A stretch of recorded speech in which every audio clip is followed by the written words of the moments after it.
영상을 시청 및 청취해 주시는 모든 분들 안녕하십니까? 자, 오늘 말씀 구절은요. 창세기 29장 20절에서 21절입니다. 창세기 29장 20절에서 21절 제가 읽도록 하겠습니다. 야곱이 라헬을 위하여 7년 동안 라반을 섬겼으나 그를 사랑하는 까닭에 7년을 며칠같이 여겼더라. 야곱이 라반에게 이르되 내 기한이 찼으니 내 아내를 내게 주소서. 내가 그에게 들어가겠나이다. 아멘. 자, 그리고 화면상에 보시는 나머지 구절들은요, 조금 읽다가 읽어드리도록 하겠습니다. 자, 제가 저번 영상에서요, 이삭 이야기를 했습니다. 그죠? 굉장히 수동적인 사람, 이삭. 어린 시절의 친부인 아브라함을 통해 겪었던 엄청난 사건이 있었죠. 그 일이 이삭을 수동적인 사람으로 만들지 않았겠느냐라는 이야기를 여러 각도에서, 다각도에서 이제 풀어보았었습니다. 그렇다 보니 본인의 모습이 싫게 여겨지는 순간이 얼마나 많았겠을까라는 것이죠. 그렇기 때문에 아마 이삭은 삶을 능동적으로, 적극적으로 막 개척해 나가고, 헤쳐나가고, 막 사냥을 하고, 용맹을 과시하는 첫째 아들 에서가 굉장히 멋있어 보이지 않았겠느냐. 그리고 그러한 심리적인 동기에는 이삭의 어린 시절의 트라우마가 상당 부분 영향력을 행사했을 것이다 라고 말씀을 드렸었죠. 그래서 그런 트라우마가 사람의 정서 혹은 취향, 식성 이런 것에도 영향력을 행사할 수 있다라는 이야기를 했습니다. 자, 여러분, 인생에 있어서 충돌과 갈등 상황에서 이 플라이트 모드가 자리 잡는다라고 말씀을 드렸었죠. 사실은 이제 플라이트라고 하면 이게 비행이란 뜻이 있지만은 회피를 하는 겁니다. 그 현장을, 그 상황을 도망가는 거죠. 그 다음에 또 하나는 fight, 싸운다라는 거예요. 적극적으로, 능동적으로 싸운다라는 것이죠. 수동적 모드로 모든 환경과 상황에 프로액티브가 아닌 리액티브로만 살아갑니다. 그러니까는 이게 무슨 말이냐 하면은요. 잠깐 영어 공부 시간 같이 됐네요. 프로액티브랑 리액티브. 프로액티브는 먼저 주도적으로, 능동적으로 대처를 하는 겁니다. 그러나 리액트는 벌어진 상황에, 벌어진 일에 반응하는 사람, 반응형의 사람이 되는 거죠. 이삭은 철저히 이러한 모드로 갔었다라는 것입니다. 여러분, 이삭의 생애가 그렇습니다. 어릴 때 그런 일을 당한 다음에 열심히 우물 파서 나오면은 갈등이 싫어서 내주고 그러한 식으로 진행이 되어지죠. 하다못해 결혼도 결혼을 위해서 자신이 한 일이라고는 저물대에 들여나가 묵상했다라는 대목이 있습니다. 그게 창세기 24장 63절의 말씀이에요. 저물대에 들여나가서 묵상한 일밖에 없습니다. 여러분, 이게 생각보다 결혼이 이러한 식으로 되어지는 케이스들이 제법 있습니다. 네, 제법 있어요. 수동적으로.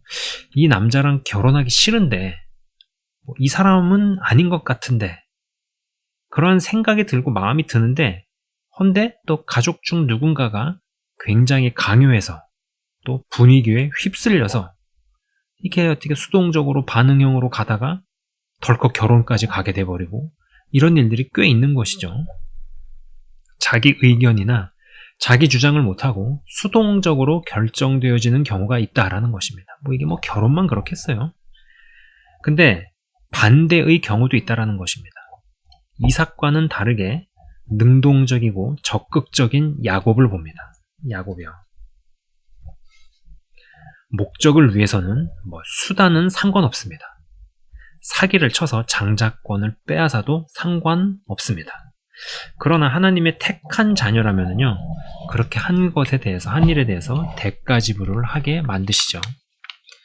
사기 쳐가지고 장자권을 빼앗아서 야곱이 얼마나 대가 지불을 아주 혹독하게 치릅니까? 자, 여러분, 이삭 같은 경우는 진짜 지울 수 없는 큰 사건을 경험을 해서 이 트라우마가 생겼습니다. 제가 저번 시간에 그런 이야기를 했어요. 생판 모르는 남, 집안에 침입한 강도에게 위협을 당해서 물건이 털리고 집안에 어떤 보물들 털리고 살림살이 막 털리고 하면은 그것도 뇌리에서 지워지지 않을 겁니다. 얼마나 무섭겠어요. 보통 영화 같은 데 보면은 권총 강도라든지 아니면은 칼 든 강도가 들어오면은 막 그거를 상대해가지고 막 범인을 잡고 영화 같은 데 나오죠. 근데 현실은 영화가 아닙니다. 목에 칼을 들이대고 권총을 머리에다가 갖다 대고 협박을 받으면은요, 머릿속이 백지가 됩니다. 아무 생각이 안 나요. 시키는 대로 다 하게 됩니다. 돈 다 내주고요. 아무 생각이 없어져요. 그게 현실입니다.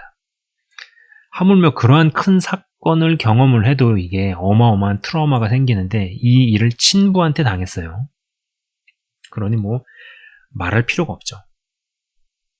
이러한 사건을 경험한 사람에게 트라우마가 남는데 근데 그 사람에게만 그렇느냐? 이게 그렇지 않다랍니다.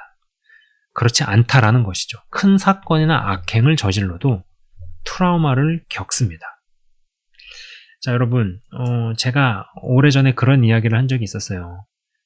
베트남전에 참여를 해서 민가, 이제 사람들이 모여 사는 그 민가에서 한 공간에다가 민간인들을 가두고 수류탄을 집어넣은 군인이 있습니다. 그때 그 민간인들 중에는 아이들이 많았어요.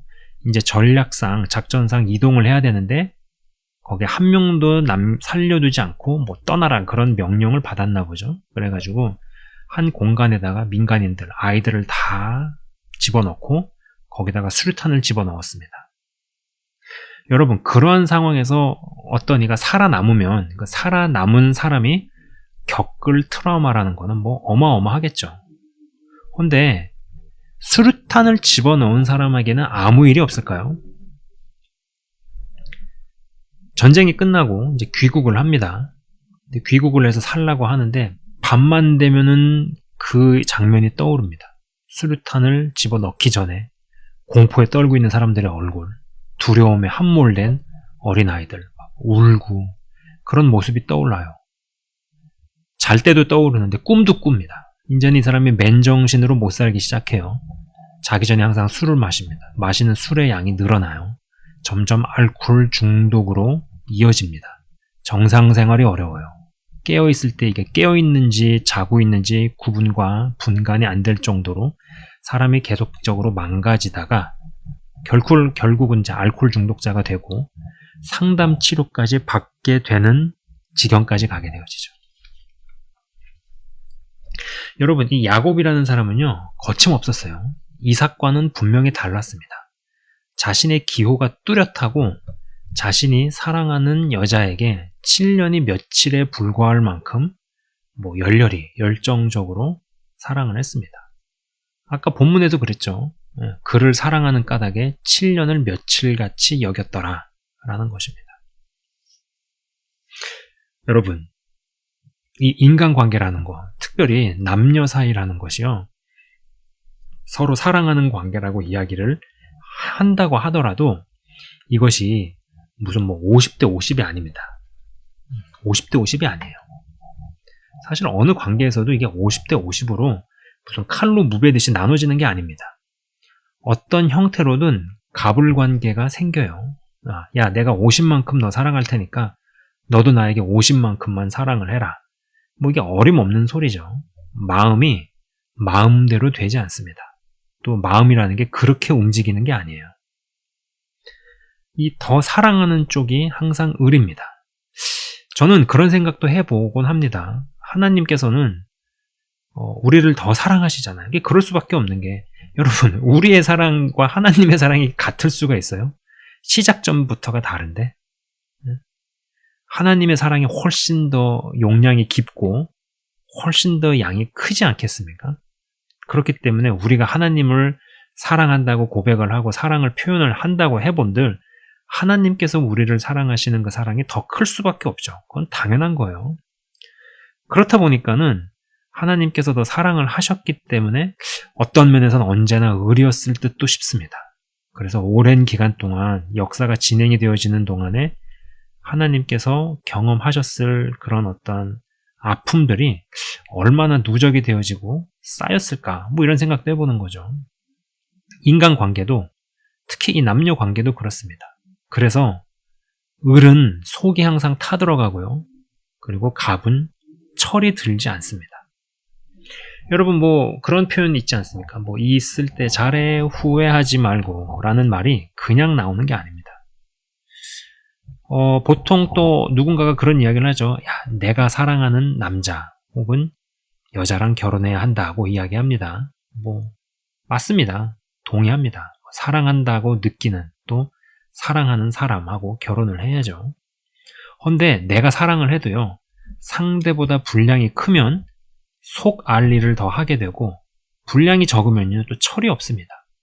그리고 더 나아가 내가 사랑하기 때문에 위기를 버티고 이길 수 있을 거라 생각한다라는 것이에요. 근데 이제 여러 케이스들을 보면은요. 내가 사랑한다고 생각을 하고 믿기 때문에 위기를 통과하는 사람이 있지만은 그럼에도 불구하고 위기 가운데서 무너져 내리는 경우도 있다라는 것이죠. 제가 그런 것들을 보면서 야, 관계에서는 특별히 남녀 관계 그리고 그것이 결혼으로 이어질 때는 뭐 여러 가지를 재고 따지고 계산하고 뭐 권면을 듣고 조언을 별의별 걸 다 하지만은 하나님의 절대적인 은혜가 주어지지 않으면은 이게 다 소용이 없겠구나. 아무것도 아니겠구나 라는 생각을 해본다라는 것입니다. 여러분, 이 야곱은요 라헬을 사랑했어요. 일단 성경이 그렇게 이야기하고 있습니다. 라헬을 사랑을 했기 때문에 7년을 며칠로 생각을 하고 견딜 수 있었다라는 것입니다. 성경에 그렇게 기록되어져 있으니까 야곱은 라헬을 사랑한 게 맞죠. 그러나 시간이 지나서 어떤 미묘한 변화가 있었음을 알 수 있습니다.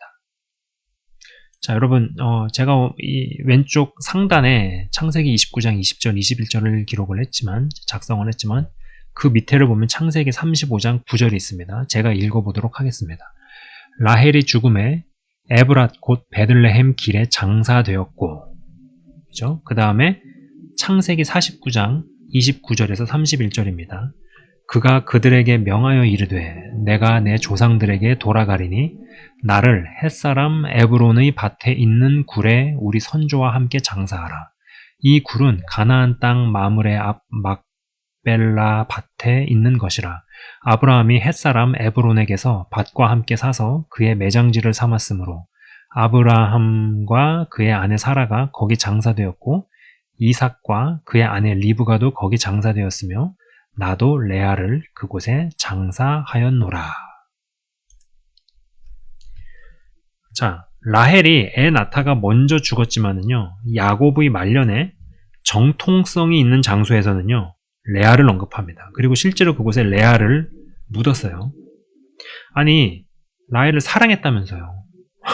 사랑한다면서요.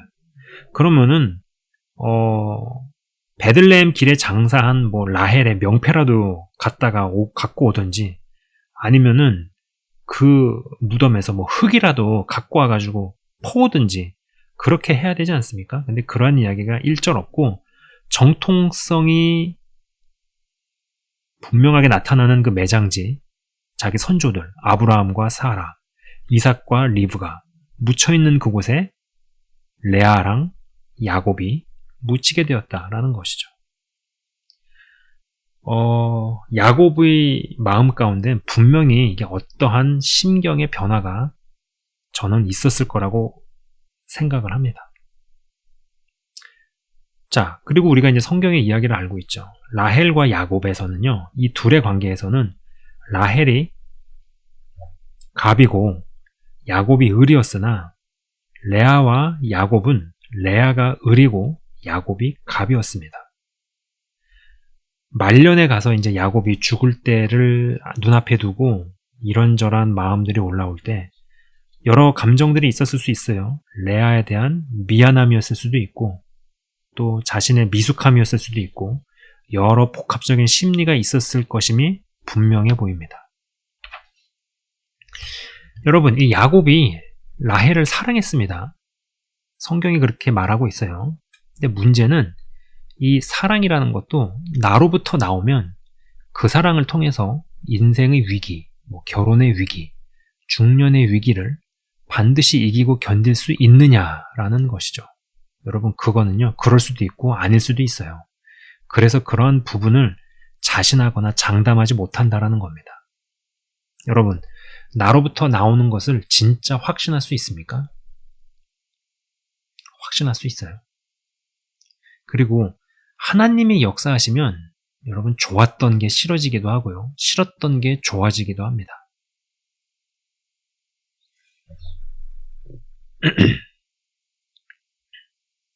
그 문득 어떠한 형제에게서 그런 이야기를 들어봅니다. 둘 다 이제 믿음이 있다고 여겨지는 부부였습니다. 근데 한쪽이 한쪽을 못 살게 구는 관계였었나 봅니다. 이제 남자를 좀 힘들게 만들고, 좀이 아니라 많이 힘들게 만드는 여인. 근데 신앙이 있는 그러한 관계 가운데서 결혼 생활을 쭉 유지를 해 나가는 것이죠.